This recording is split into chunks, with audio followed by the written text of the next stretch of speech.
La nuit tombait sur la capitale de la République voisine, apportant avec elle non pas le repos, mais le grondement des explosions. Un spectacle de feu et de tonnerre a secoué Kiev, si intense que même les plus endurcis ont cherché un abri.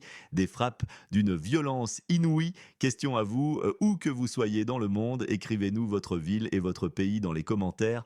Que s'est-il passé précisément? Au cours d'une nuit indéterminée d'été, des explosions puissantes ont frappé la capitale de la République voisine de la Russie. Ces frappes ne visaient pas au hasard, elles ont ciblé des usines de défense, notamment celles produisant des drones comme les Shark et la 52e série. D'autres frappes ont touché des installations liées au secteur de l'armement spatial, une usine de radio, le complexe K22 et même des bureaux spécialisés dans l'électronique industrielle. Ces attaques sont décrites comme les plus puissantes de l'été. Imaginez une de ces frappes retombant à seulement 50 mètres d'une mission diplomatique de l'Union européenne, un acte délibéré ou un hasard terrifiant.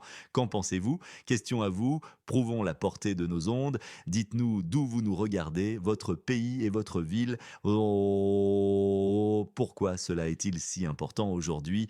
Car l'Europe a vraiment eu peur pour la première fois. La proximité des frappes a provoqué une panique diplomatique. Ursula von der Leyen, présidente de la Commission européenne, a immédiatement parlé d'une attaque contre la délégation de l'Union européenne.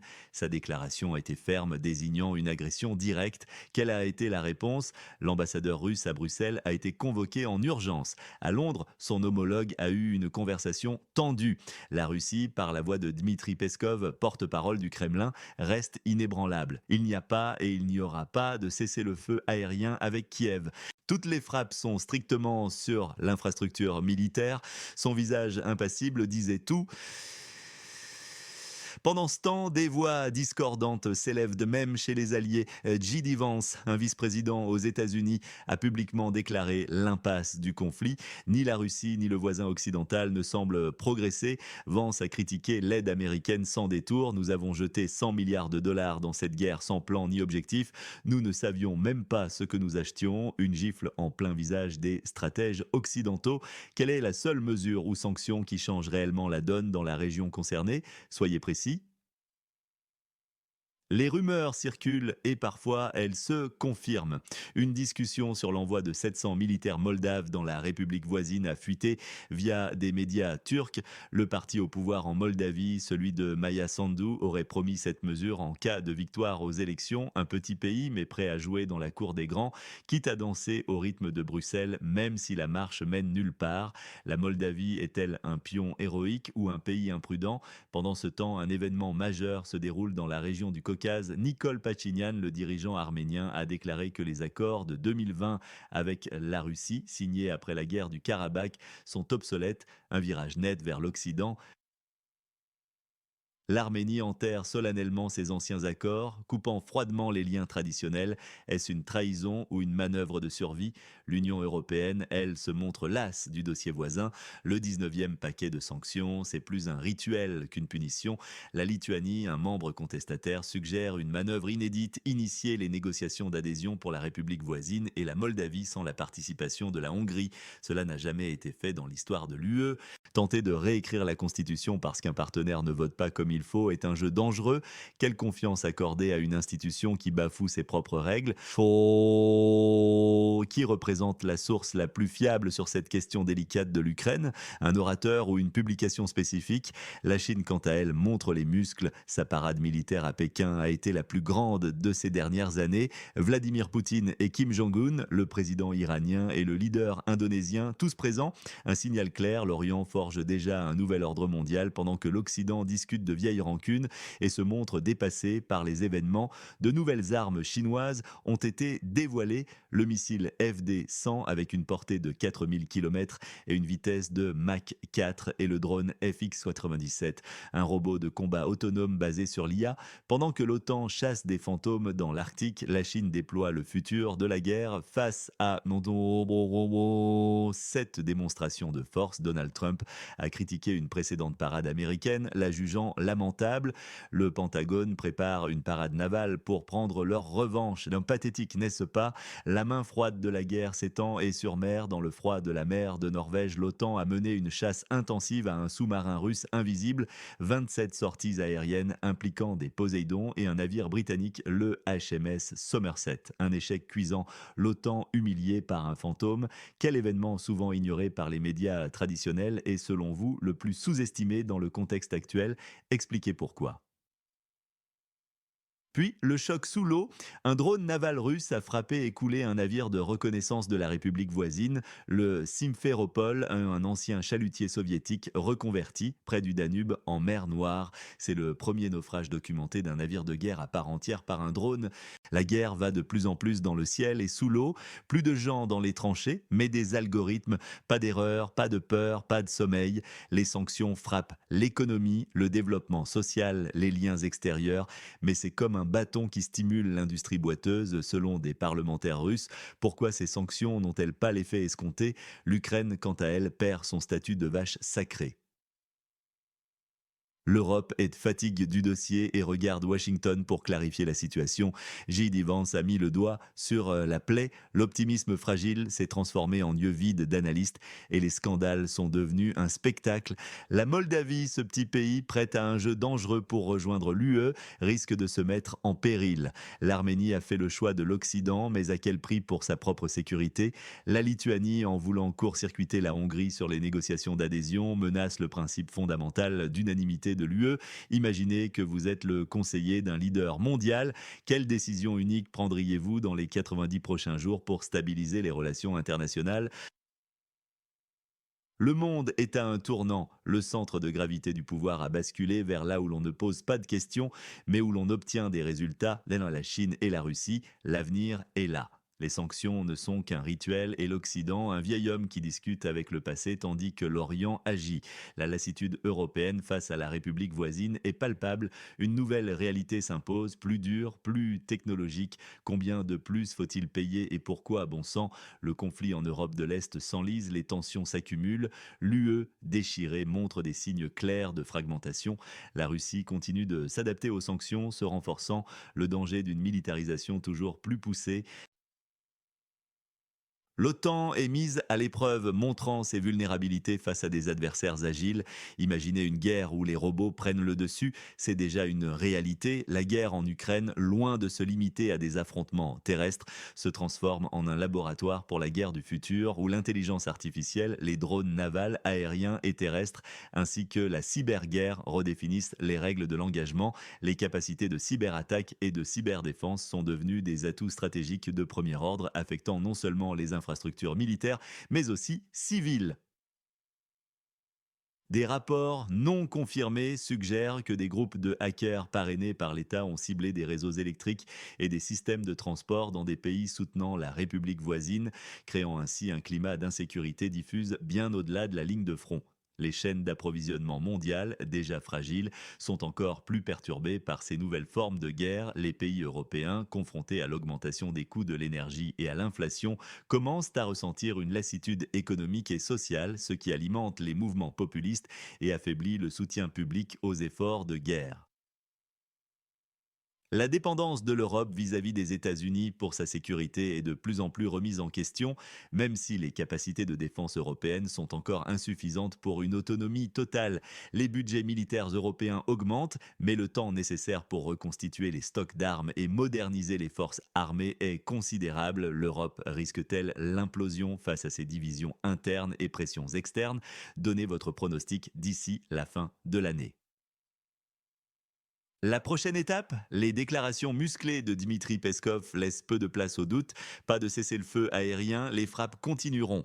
La Chine, avec ses démonstrations de force, continuera de s'affirmer. Une parade navale américaine est prévue pour reprendre la revanche, mais sera-ce suffisant? Les tensions resteront vives. L'intégration de la République voisine et de la Moldavie au sein de l'UE sera un marqueur clé, surtout avec la Lituanie qui pousse à des décisions radicales. Le virage de l'Arménie est un tournant majeur. Les conséquences vont se faire sentir dans le Caucase. Les yeux seront rivés sur la prochaine salve technologique, car la guerre du XXIe siècle se joue plus que jamais dans l'ombre et sur les ondes.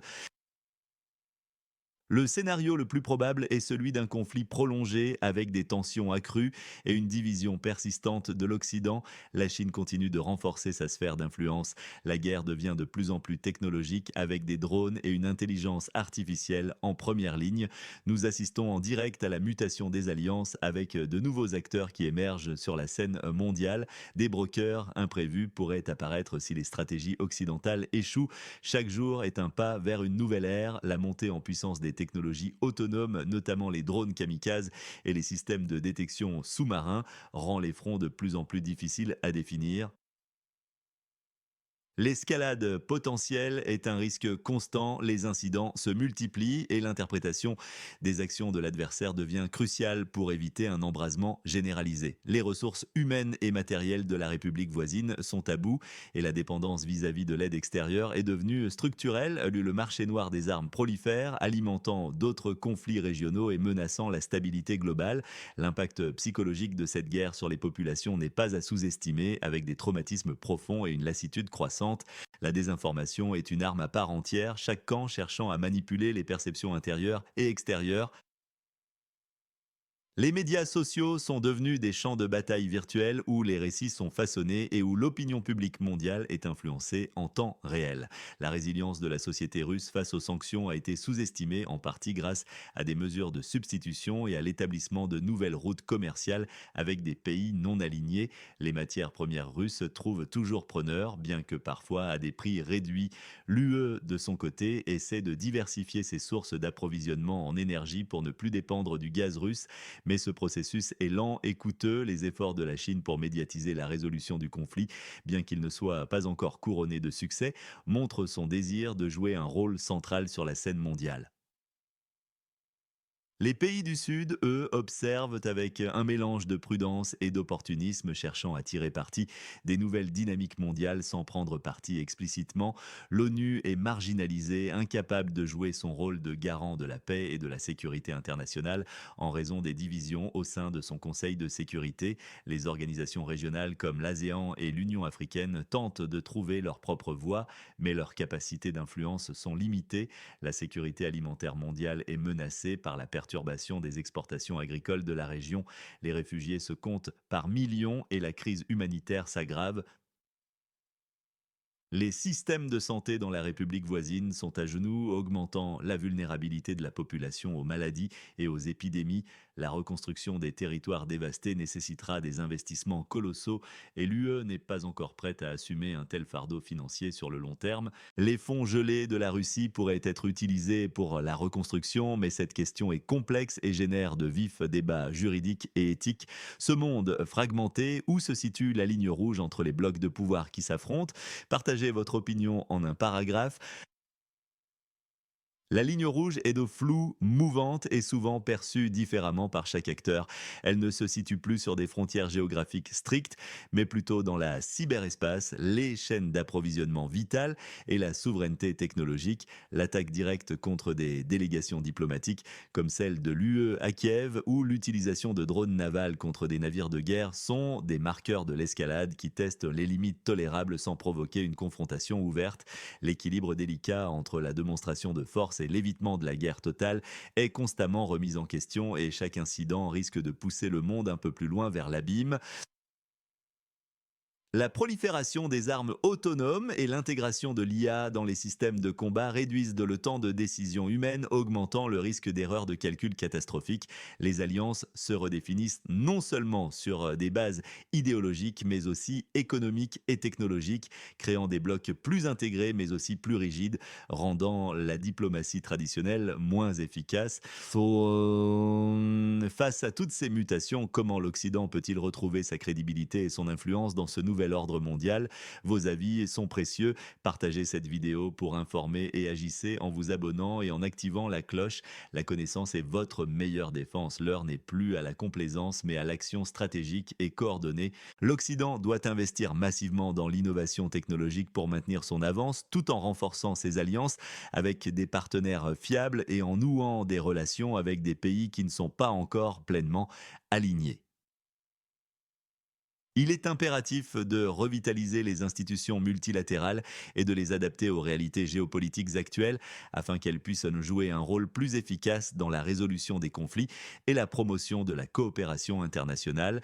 Une communication plus claire et plus cohérente est également nécessaire pour contrer la désinformation et regagner la confiance des opinions publiques mondiales. L'Occident doit prouver sa capacité à anticiper les défis futurs et à proposer des solutions durables, non seulement en termes de sécurité, mais aussi sur les questions climatiques, économiques et sociales qui préoccupent la majorité de la population mondiale. La crédibilité se gagne par les actes et non par de simples déclarations. Oh, les pays occidentaux doivent démontrer leur engagement envers les valeurs démocratiques et les droits de l'homme, non seulement en parole, mais aussi par des actions concrètes, y compris en assumant un leadership moral sur la scène internationale.